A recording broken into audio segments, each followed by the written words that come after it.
¿Se acuerdan ustedes de la máquina de Atwood que resolvimos con la segunda ley de Newton?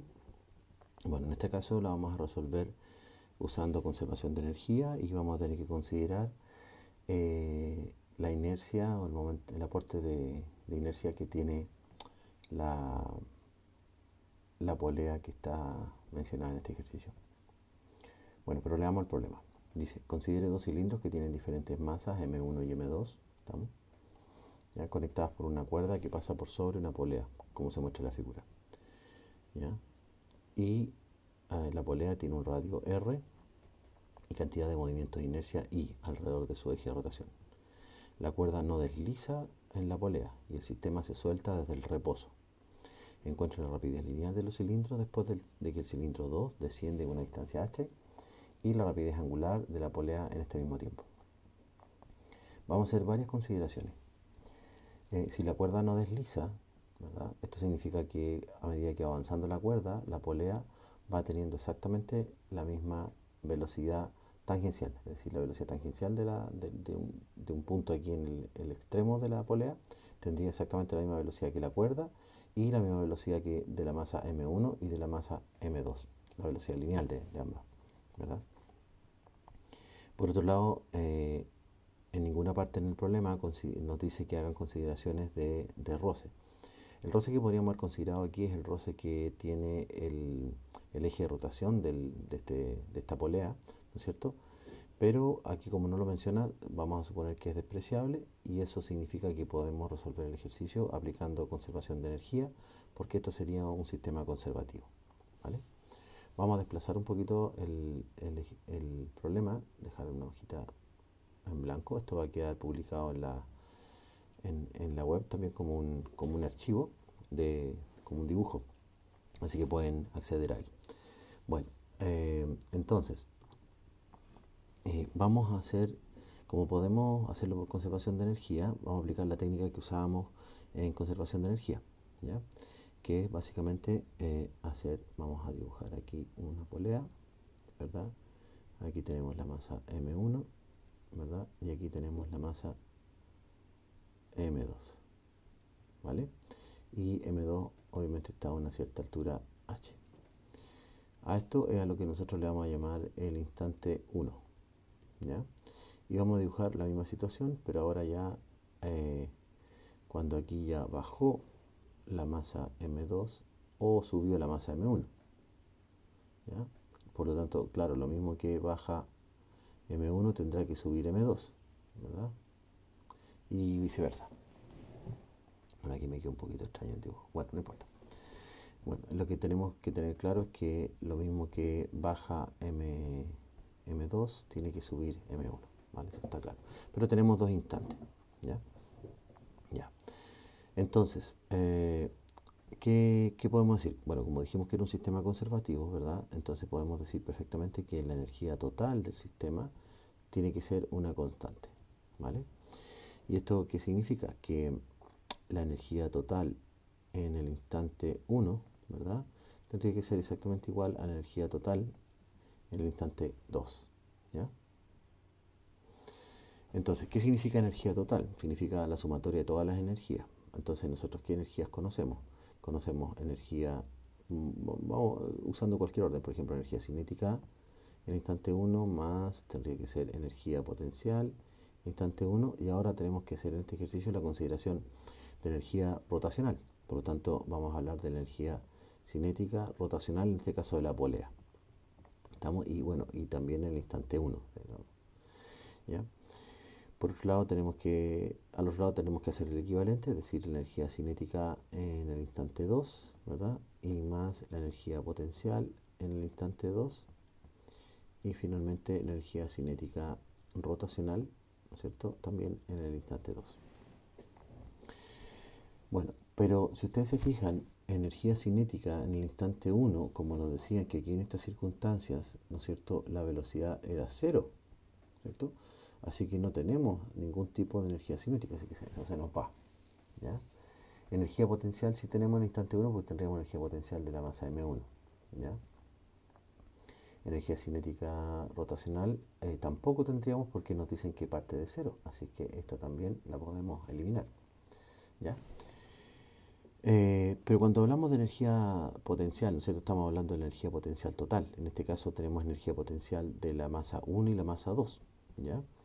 Pero si ustedes se dan cuenta, en el instante 1, la única que tiene energía potencial es la masa 2, ¿ya?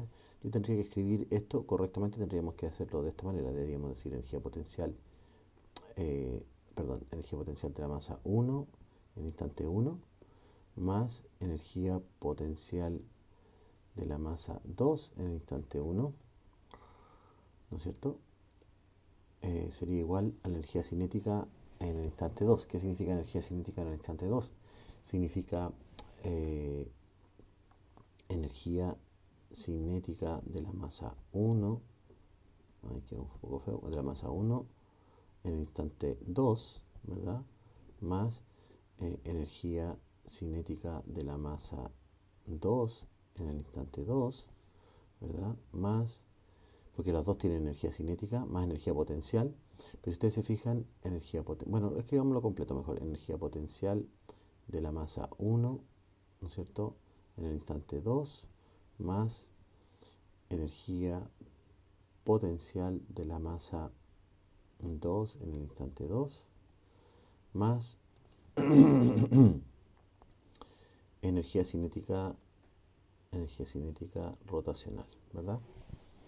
Pero habíamos visto lo siguiente, que energía potencial de la masa 1 en el instante 1, fíjate, como está aquí, justamente en nuestro sistema de referencia, esta se nos va, ¿verdad? Por otro lado, mira, fíjate, energía potencial de la masa 1, claro, tendríamos en el instante 2, pero energía potencial de la masa 2, esta como estaría de nuevo en el origen del sistema de referencia, entonces esta se perdería, ¿verdad? Finalmente nuestra ecuación nos quedaría que sería energía potencial de la masa 2. Eso sería fácil de escribir. Aquí sería M por G por H, ¿no es cierto? Y esto sería la masa 1 por G por H, ¿verdad? ¿Estamos? La altura que tiene en 1, obviamente, ¿no es cierto? Más, eso perdón, igual, ¿ya? A energía cinética de la masa 1 en el instante 2, eso sería un medio de la masa 1 por la velocidad que tiene el instante 2 al cuadrado, más un medio de la masa 2 por la velocidad que tiene también el instante 2 al cuadrado, más en este caso sería energía potencial de la masa 2 sería m2 por g y por h. Bueno, aquí podemos eliminar este subíndice porque las dos alturas son exactamente las mismas, ¿verdad? Y más la energía cinética rotacional, ¿ya? Que la podríamos escribir de todas maneras de inmediato, que energía cinética rotacional, recordemos que la podemos calcular como un medio de I por omega cuadrado, ¿ya? Ya. ¿Qué nos va quedando? Eh, bueno, nos piden entonces que calculemos la velocidad lineal, ¿verdad? Pero fíjate, la tenemos aquí, tenemos que despejarla de aquí, ahí también la tenemos, y está también incluida aquí porque la polea se va a mover y la velocidad tangencial de la polea es exactamente igual a la velocidad de los cilindros y de la cuerda. Vale, entonces, ¿cómo relacionamos esto? Fíjate, no sé si recuerdan que la velocidad tangencial la podemos calcular como omega por r. En este caso, este r sería el radio del cilindro y este omega es la velocidad angular del cilindro. Si despejamos, ¿no es cierto?, nos quedaría que esta es la velocidad tangencial partido por el radio. Por otro lado, sabemos que esta velocidad tangencial sería igual a la velocidad, ¿no es cierto?, a la velocidad que tendría en el instante 2. ¿Ya? Porque estamos pensando cuando el cilindro se está moviendo y está cayendo una altura h. Entonces podemos hacer el reemplazo, entonces podemos ir ya despejando algunas cosas, por ejemplo m1 sería por g y por h es igual a un medio de la masa 1 por la velocidad 2, ¿verdad?, al cuadrado, más un medio de la masa 2 por la velocidad 2 al cuadrado más m2gh y más un medio del momento de inercia que no lo conocemos, ¿verdad? Aunque podemos tener una aproximación de él, porque si una polea será parecida a un cilindro, pero por omega cuadrado. Por omega cuadrado significa que es velocidad en 2, ¿verdad? Partido por r, y todo esto obviamente al cuadrado.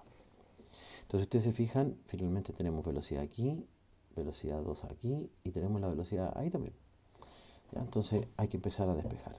De momento voy a dejar todos los términos que tengan velocidad. En este caso sería m1 por g y por h menos m2 por g y por h sería igual a un medio de la masa 1 por velocidad 2 al cuadrado, ¿verdad? La velocidad 2 al cuadrado más un medio de la masa 2 por la velocidad 2 al cuadrado y más un medio, ¿verdad?, del momento de inercia de la polea por la velocidad 2 también, ¿no es cierto? Partido por, en este caso sería el cuadrado, partido por r cuadrado. Vamos a subir un poquito la pizarra. Ya. Y nos quedaría, aquí podemos despejar perfectamente GH, o sea, factorizar GH. Es decir, aquí nos quedaría GH, uy, me quedó muy grande, M1 menos M2, ¿verdad? Esto sería igual a qué cosa, aquí podemos factorizar un medio y B2 que está en todos los términos, así que nos quedaría un medio de B2, o sea, la velocidad final, ¿no es cierto?, al cuadrado, y aquí nos quedaría factor de M1 más M2, que sería el término que está aquí, y más, aquí sería I partido por R cuadrado, ¿verdad? El cuadrado se nota poquito, ahí. Y ahí. Bueno, esto ya está tomando forma. A ver, la velocidad 2, si hacemos un despeje así súper violento, no sé si me lo permiten, velocidad 2 al cuadrado, ¿no es cierto? Quedaría GH factor de M1 más M2, ¿verdad? Este 2 que está aquí pasa multiplicando, ¿verdad? Dividido por M1 más M2, todo esto más, y partido por R al cuadrado. Obviamente que el último paso sería sacar la raíz, ¿verdad? Nos quedaría todo esto bajo raíz. Sería 2GH factor de M1 más M2, ¿ya? Dividido todo esto por M1 más M2 más, se repite el término aquí, y partido por R cuadrado, ¿ya? Y todo esto bajo raíz. Aquí es un poco fea la raíz, pero no importa. Bueno, aquí estaría la primera respuesta, ¿verdad? Pero si ustedes se fijan, también nos piden la velocidad angular, ¿verdad? Y nosotros sabemos que también de lo que habíamos dicho arriba era que la velocidad, en este caso tangencial, o para nosotros que es la misma velocidad lineal, era omega por r, si ustedes se acuerdan, ¿verdad? Entonces, si nosotros queremos calcular omega, o la velocidad o la rapidez angular, no nos quedaría más que la velocidad tangencial o la velocidad partido por el radio. Es decir, si nosotros queremos la velocidad angular de esto, lo único que tenemos que hacer es dividirlo por radio. Lo que nos quedaría que es 1 partido por r, raíz cuadrada de 2 por g por h, factor de m1 más m2. Todo esto sigue estando en raíz, ¿verdad? Dividido por m1 más m2, todo esto más, y partido por r cuadrado. Aquí estaría la segunda respuesta. Bueno, espero que les sirva y se los dejo Se los dejo ahí para que lo estudien. Va a quedar un archivo también con el problema resuelto.